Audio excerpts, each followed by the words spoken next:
Ferris State post-COVID was really focusing on, how do we serve both remote and local students, and what does that look like in the next 5 to 10 years?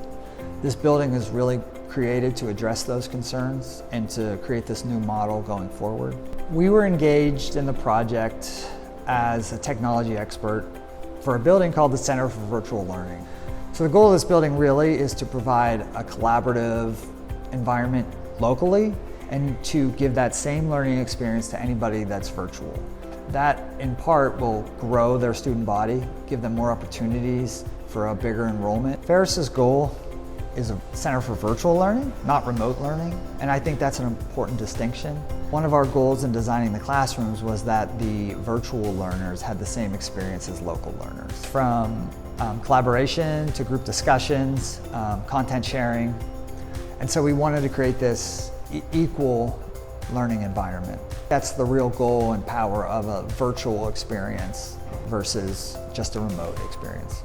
You could consider the CVL, Center for Virtual Learning, a key component to creating a metaversity. Even Ferris themselves view it as that. Historically, in a virtual distance learning environment, you're kind of given one product and it is what it is. What a metaversity does is gives more options to those distance learners. Let them make choices on the experience that they're going to have.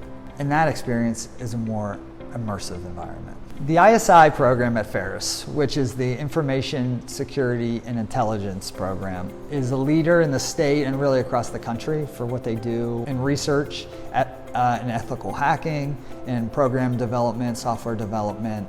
Part of the system design for ISI was to create this dual network configuration. With the help of Ferris State IT, we were able to design a redundant, kind of diverse network system for ISI. Essentially, what they have is a separate network that they can do their hacking on. Part of that same environment is creating a Faraday lab. A Faraday cage is essentially a shielded room on all sides, so think of it like a big copper box, where no signals can really penetrate.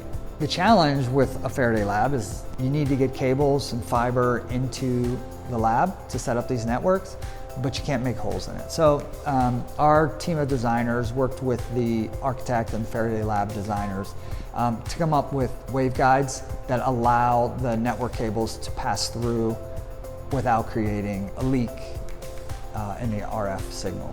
This Faraday lab is perhaps one of the first in the state of Michigan. It gives them a tremendous opportunity to run things on campus that just other schools aren't doing right now.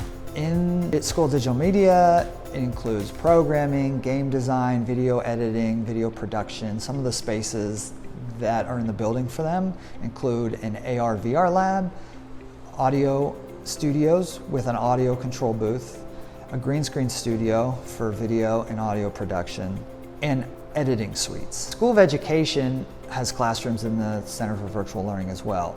The classrooms, while easy to use for lecture or collaborative learning, also has all the technology that you'll see in the virtual learning classroom.